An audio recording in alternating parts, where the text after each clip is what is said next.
I've watched many map analysis and critique videos on Battlefield 6, and everyone came to the same conclusions. In fact, if you played many Battlefield games, you knew what the issue was from playing this one. You didn't have to watch a video.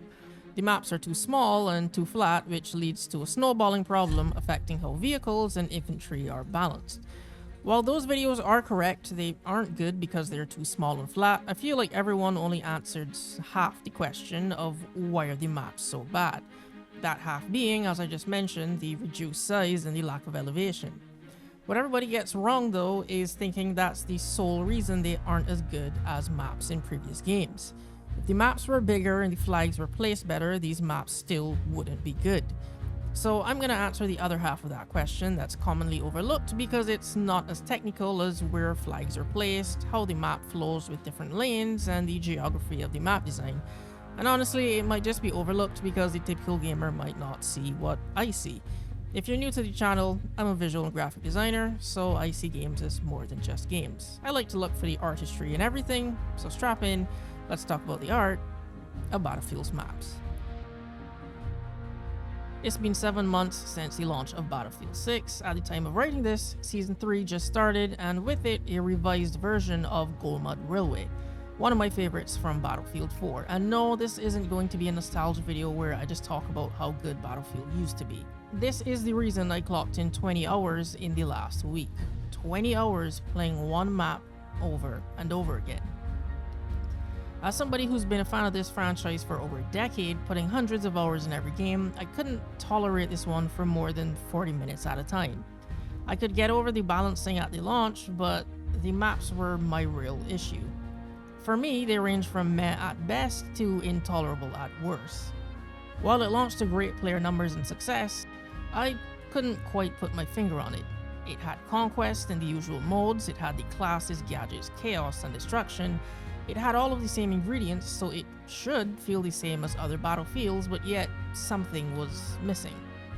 Wake Island, Operation Metro, Dam of Van Peak, Siege of Shanghai, Sinai Desert. This franchise has so many iconic maps, but what is it that makes a map iconic, and why is it that Battlefield 6 doesn't have any? Well, to answer that, let's take a retrospective look at the past. Every new entry brings something new to the table with its maps. So let's take a step back to 2011 with Battlefield 3, what myself and many others consider the peak of the series. It doesn't have as much destruction as Bad Company 2, but in that trade-off for less destruction, it does two things in its place extremely well. Whenever I spoke to somebody about Battlefield 3, the same thing always comes up: base jumping off of Dam of Van Peak. This is a core memory for many players. For me though, it's playing Rush on Operation Metro for the first time. Moving from the green outdoors, pushing into a dark construction tunnel to be greeted with fluorescent lights and white tiled walls. As you advance again, you're above ground, back outside, running across the streets in the sunlight, up the stairs to the enemy's headquarters to arm the final MCOMs. Conquest was all-out warfare, but Rush was a curated experience that unlocked parts of the map you couldn't access in Conquest. However, in Conquest, you started matches on an aircraft carrier on Karg Island, Noshar Canals, and Gulf of Oman, watching the team charge to the shoreline in jets, choppers, and boats. The game places you in the center of these little moments, these curated experiences that last just a few seconds, but clearly stuck with everybody for a lifetime. The other thing that Battlefield 3 does well, I've been talking about it all along, is the sheer variety, from fighting on the Caspian border, being blinded by flashlights and lasers in the dark on Tehran Highway and Grand Bazaar, driving tanks over the river on Seine Crossing. It's not just the location variety of maps, it's the unorthodox locations and also the colors and different materials and moods, from the bright outdoors and nature environments to the darker streets and urban settings. It then takes a turn with its themed DLC map packs, something I haven't seen done again to this day, by the way. Still, a lot of variety, but now focused on locations that fit one core idea thematically. Aftermath, 4 cityscapes ravaged by a high magnitude earthquake. I never thought traversing derelict maps could be so fun, but visually interesting, and my favorite DLC map pack to this day, Close Quarters. Fighting on the top floor of a hotel resort on Ziba Tower, Operation 925, which I only just got the joke while writing this 925 because this is in an office space. When you think of international war between Russia and America, you don't think of M16 bullets shredding through office cubicles, shotgun shells in the cafeteria, and soldiers hiding in the parking lot of a corporate building. And that's the beauty of it. Even in locations war normally happens, like a desert, you never imagine anything as pretty as this. Battlefield 3's maps are so memorable and iconic because not only do they give you curated experiences, they defy expectations. The game shows us that war is ugly, but the locations you're fighting in don't have to be.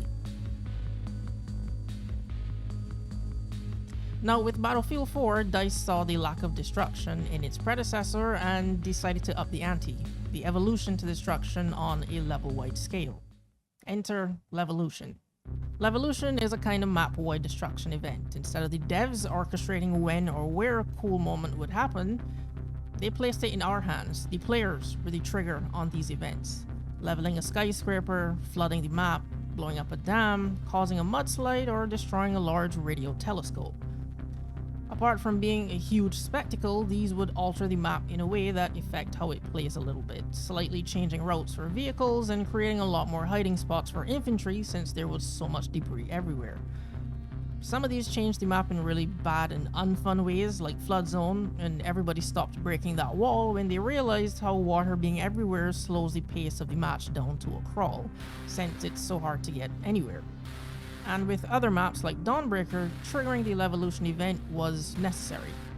Blowing up the pipeline destroyed the bridge at the Sea Flag, making the middle lane for this map harder for vehicles to traverse, forcing them to stick to the outer lanes. Levolution wasn't just for show, it had a strategic advantage while still being cool, and the best part is, it was up to us. It didn't have to be multiple people from opposing teams working together, it could just be a single player deciding they want to destroy the map, and it was possible.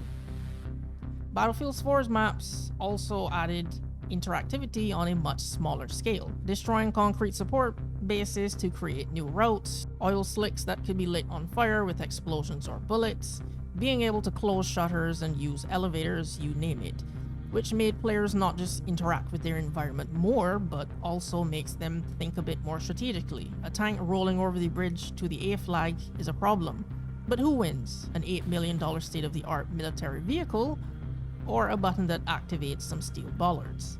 The DLC maps also have a lot of variety, similar to Battlefield 3, from Arctic maps to fighting in a rocket base, plus a ton of Easter eggs like a Megalodon and pickups like railguns and prototype drones. What this game's maps brought to the table was a ton of destruction and more variety, but most importantly, a higher level of interactivity from the players and their environment. Working together to trigger the Levolution events, find Easter eggs, or just using tools on the map to get the upper hand on enemies. Now, Battlefield 1 was different, for many reasons. For starters, its maps were simply just eye candy. They were gorgeous. From the mountains of Monte Grappo to the Argonne Forest. The sheer scale of these maps was amazing. But there's something very different about these maps when you compare them to the previous two games. Battlefield 3 and 4, it's modern military, so the battlefield feeling is because of all your modern guns, equipment, and vehicles. You're fighting in downtown Hong Kong and cityscapes. Like I said earlier, it's these really unorthodox locations. But in this game, due to the early World War setting, you're actually fighting on a battlefield. It's a different type of chaos from the usual Battlefield chaos. Because of the openness of these maps, you can see everything happening from everywhere, which gives you the feeling of it being more chaotic. You're far away from the danger, but you still see it, making you feel like you're still in danger. Running through mustard gas in trenches, the constant explosions and bodies ragdolling everywhere, hails of bullets, people dying, your teammates soldiers screaming their voice lines at the top of their lungs. The Battlefield 1 maps capture and immerse you in the chaotic and horrifying atmosphere of World War I. Now, before the actually Battlefield veterans fans show up, yes, 1942 and Bad Company 2's Vietnam DLC packs do take place on actual Battlefield-looking maps. However, like I said at the beginning of this video, it's not about the technical aspect and the design of the maps.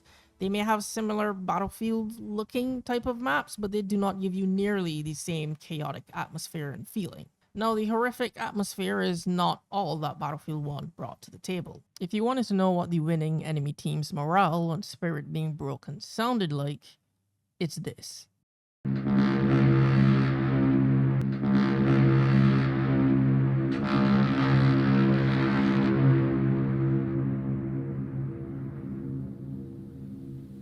If a team is losing too badly, they get a get-out-of-jail-free card in the form of an airship, a train, a tank, or a warship. Behemoths being highly armored, destructive mobile spawn points, they're a way for the losing team to equalize the score, or just delay their eventual loss and make it a bit harder for the enemy team.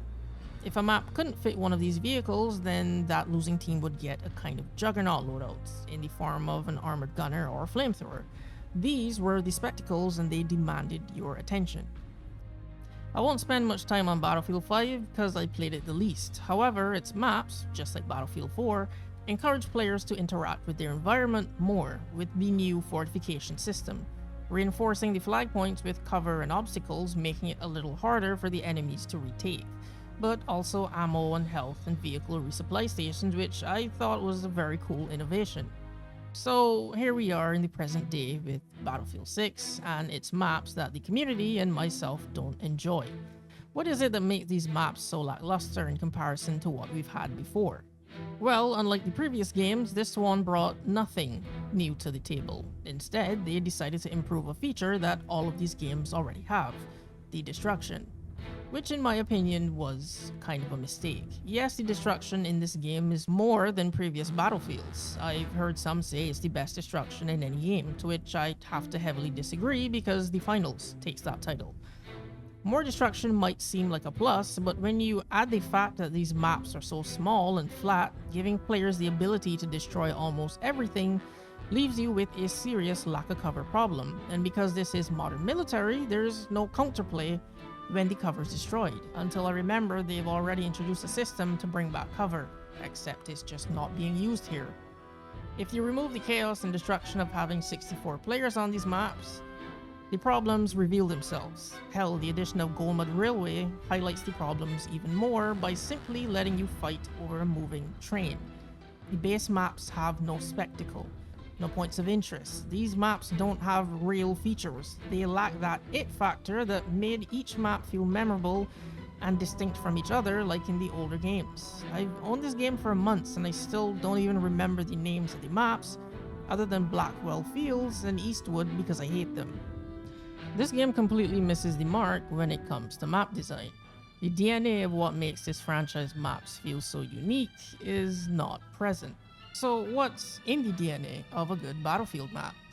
I would describe Battlefield's maps in two words: controlled chaos. It's a collection of things that make Battlefield maps feel like Battlefield maps, not one single aspect. I feel like that's where the map design goes wrong in 2042 and Battlefield 6. They focus too much on one aspect. 2042, its focus was big maps, and Battlefield 6, it's the destruction. So there's two layers. On the surface, it's the feeling of controlled chaos. It's the big maps, but with scattered dense PvP areas.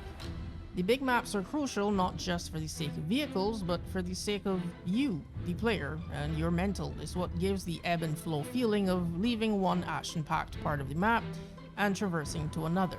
The placement of flags and map elevation help control the pace of the game. These nothing spaces in between them are important. You get that breathing room in between flags. You check the map, read the game, and see what's happening and where. Take in the sights, be a spectator to the deathmatch happening in the skies above you, and then you're right back into the action when you reach the next flag. The destruction is also in these hotspots. It's not everywhere and not everything could be destroyed, because some buildings and architecture are a part of the look and feel of the map, and completely leveling everything alters that, and not always for the better. This is what most people's map analysis videos have been about. It's the technical level. On the deeper level, however, every map had one or both of these things baked in: the concept and spectacle. If you think of every Battlefield map from previous games, they had spectacle and points of interest, the evolution, Easter eggs, or good architecture and breathtaking scenery. But if it didn't have that spectacle, it could rely on points of interest. Think of the flag on Siege of Shanghai being on a skyscraper above everything else, or the one on a half-sunken ship in Parasol Storm. If it didn't have spectacle or points of interest, then bare minimum the maps relied on their cool concept, the location, the basis of where you were fighting. That's what all Battlefield games, up to this point, did well. I hate to give it credit, but hell, even 2042 had cool concepts for maps. The execution was terrible, but the concepts were good. Hey, let's fight in a giant shipping port at night on Manifest, or a stranded tanker in a desert, the rocket base of Orbital, and Hourglass. These are interesting sandboxes to be in and have conflict. This is where Battlefield 6 falls down. It fails in 3 of 4 areas. The locations and concepts of these maps are boring and, quite frankly, visually uninspiring. I already mentioned the lack of points of interest, and by maps being so small, the controlled chaos, that ebb and flow feeling, is gone. There's no breathing room or hotspots. The entire map is the hotspot, and it doesn't feel or play as well, to me at least. There is a lack of variety in the maps as well. Some of Battlefield's strongest aspects are map location and environmental variety. Fighting in the snow, a forest, the mountains. There's not even any water levels or night maps here. There's a distinct lack of color and wow factor. This isn't a graphics issue either. Graphically, the game looks amazing. Also, weather effects are missing. No rain, no dust storms or mist, nothing. Weather effects alone add a lot to the atmospheric feeling and mood to the environment. It's why Goldman is so refreshing. It's vibrant, it's colorful, and it's visually appealing to look at. It embarrasses all other maps because it's from a different game with better map design philosophy, whereas with the new Grand Bazaar and Operation Firestorm remakes are not as good because they follow the same design philosophy as all other maps in this game. The maps in this game are not good because they deviate from the formula that has worked for literal years. They lack variety and spectacle, and above all else, they just did not innovate and bring new features to the table. The maps are also just so static. Revisiting the Ghost servers of previous games, even though it was just me alone in there, they didn't feel as lifeless as Battlefield 6. I don't know how to explain it other than in previous games it feels like life was happening on those maps before we arrived and started fighting. Versus in Battlefield 6, it feels like these environments were created just for us to fight in them. From the waves, the spinning windmills, the detailed design beyond the map that makes you wonder what's happening out there, the intermittent jet flybys to fill the silence and add to the ambience. It's these little details that made the franchise feel special. Battlefield is not just about flag placement and destruction. There's a reason it always played and felt so differently from the other typical military shooters and why it's so hard to replicate that same feeling that it gives you. There's a level of artistry and creativity put into the design of its maps. They're just as important as the gadgets and classes. They're a part of the identity. From the big spectacles to the small details people won't notice because they're busy blowing each other up. But whether you notice them or not, they're still there. It gives them soul. It's baked into the DNA of this franchise, and all of that is what's missing from this game's maps. So one of my final points is that with everything I've mentioned here, some of the things have been brought back with the Season 4 maps. They're big water levels with lots of vehicles. I thought that BF6 opting to remake and bring back old maps was a short-term fix to a long-term problem. Looking at 2042 and now Battlefield 6, I started to wonder if DICE were still even capable of making good original Battlefield maps. The base maps and the additional 6 added after have either mixed or negative feelings toward them from the players, but with the new Sewer Reef map, yeah, they are still very capable of making good maps. Sewer Reef and Goldman Railway, unlike all the other maps in the game, aren't infantry focused. The priority is shifted back to vehicle warfare, and this now feels like Battlefield again.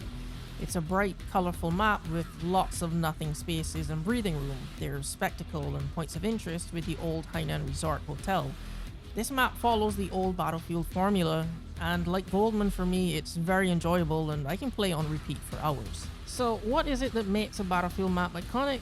Originally, I thought it was some deep answer, but after replaying all of the older titles for this video, the answer is actually pretty simple. You just need to make some really cool shit.